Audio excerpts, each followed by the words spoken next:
Shalom Bapak Ibu Saudara-saudara yang dikasihi Tuhan. Selamat pagi dan salam sukacita untuk kita. Kita bersyukur pagi ini kita berjumpa kembali dalam program renungan harian GKPO Halim Perdana Kusuma.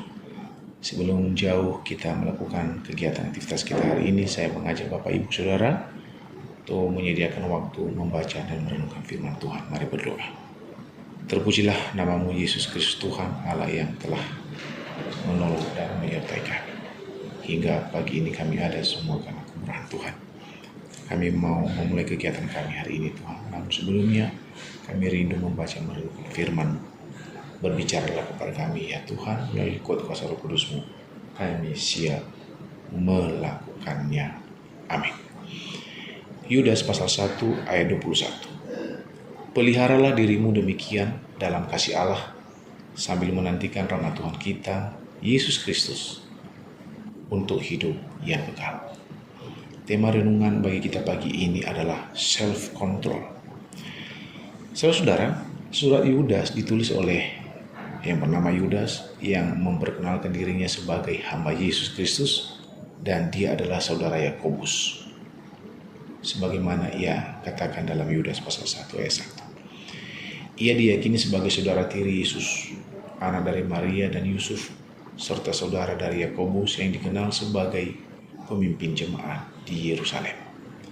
Menariknya Bapak Ibu, Yudas ini tidak menyebut dirinya sebagai saudara Yesus, melainkan dengan rendah hati ia menyebut dirinya sebagai hamba Kristus. Hal ini tentunya menunjukkan iman yang dewasa yang dimiliki oleh Yudas dan terlihat dari sikap tunduk sepenuhnya kepada Yesus sebagai Tuhan. Surat Yudas ini ditulis kepada jemaat yang sedang menghadapi berbagai ancaman yang serius terkait dengan iman mereka. Ancaman itu bukan datang dari luar gereja Bapak Ibu, melainkan dari dalam gereja dan dalam persekutuan mereka. Orang-orang yang menyusup mengaku sebagai pengikut Kristus tetapi hidup mereka menurut hawa nafsu dan memecah belah jemaat. Mereka memutarbalikkan kasih karunia Allah menjadi alasan untuk hidup tanpa penguasaan diri. Nah, dalam situasi tersebut, Yudas tidak hanya memberi peringatan, tetapi juga memberikan dan membagikan petunjuk praktis dalam kehidupan sehari-hari. Ia mengajak jemaat untuk memelihara diri dalam kasih Allah. Ajakan ini tentunya menegaskan bahwa orang percaya memiliki tanggung jawab aktif untuk menjaga kehidupan imannya. Disinilah makna self-control menjadi sangat penting, yaitu kemampuan untuk mengendalikan diri agar tetap hidup dalam kasih Allah sambil menantikan penggenaman janji hidup kekal di dalam Kristus.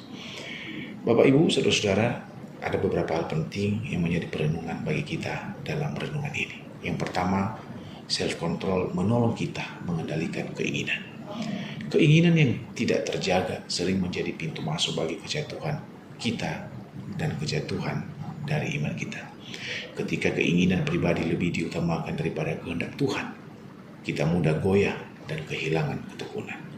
Self-control tentunya menolong kita untuk berkata tidak pada dorongan yang menjauhkan kita dari Tuhan dan berkata ya pada hidup yang berkenan kepadanya. Mengendalikan diri bukan berarti menekan keinginan, tetapi menundukkannya di bawah kasih dan kehendak Allah. Hal yang kedua, self-control memampukan kita memelihara diri dalam kasih Allah. Yudas menekankan pentingnya memelihara diri secara aktif. Ini berarti menjaga kehidupan rohani kita dengan disiplin, setia berdoa, membaca firman Tuhan, dan hidup dalam persekutuan yang membangun. Penguasaan diri terlihat ketika kita memilih setia daripada malas, taat daripada kompromi. Dengan ketekunan seperti inilah kasih Allah akan semakin nyata dan menguatkan langkah iman kita. Yang ketiga, self-control menjaga arah hidup pada pengharapan kekal. Yudas mengingatkan jemaat untuk menantikan rahmat Tuhan Yesus Kristus bagi hidup yang kekal. Self-control membantu kita untuk tidak terjebak pada kesenangan sementara dan nilai-nilai dunia yang fana. Ketika hidup diarahkan pada pengharapan kekal, maka kita mampu bertahan dalam pencobaan. Tidak mudah goyah, tidak mudah putus asa, dan kita tetap setia mengikuti Kristus sampai akhirnya. Nah, saudara-saudara, self-control adalah tanda kedewasaan iman orang percaya. Dengan mengendalikan keinginan, tekun memelihara diri dalam kasih Allah, dan hidup dalam pengharapan akan rahmat Kristus itu, maka kita dimampukan untuk tetap teguh di tengah godaan dan tantangan hidup. Kiranya firman Tuhan ini menolong saudara dan saya, dan kita sekalian untuk terus menjaga diri, hidup dalam kesetiaan, dan menantikan hidup kekal di dalam Yesus Kristus. Tuhan Yesus memberkati saudara-saudara sekalian. Mari kita berdoa. Kami bersyukur kepadamu Bapa atas firman-Mu yang sudah kami baca dan kami dengar. Bagaimana kami diingatkan agar kami memelihara diri dan juga sekaligus mengendalikan diri kami dari hal-hal yang kami alami dalam kehidupan di dunia ini. Self-control menolong kami untuk bisa melakukan apa yang menjadi kehendak Tuhan di dalam kehidupan kami. Terlebih Tuhan dalam memasuki minggu-minggu Advent dan memasuki juga hari di mana kami merayakan kelahiran-Mu sebagai Mesias Juru Selamat kami yang hidup. Kami mohon Tuhan berikan kami kemampuan untuk bisa menjaga diri dan mengendalikan diri, baik dari hati, pikiran, perkataan, dan tindakan kami. Tolong kami Tuhan, lebih-lebih jemaat-Mu yang sedang mengalami kelemahan tubuh, sakit, penyakit.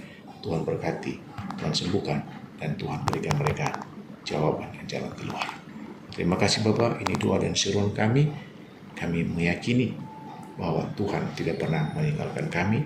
Tuhan akan selalu beserta dengan kami, mulai saat pagi hari ini, seterusnya dan sampai selama-lamanya. Dalam nama Yesus kami berdoa dan bersyukur. Amin.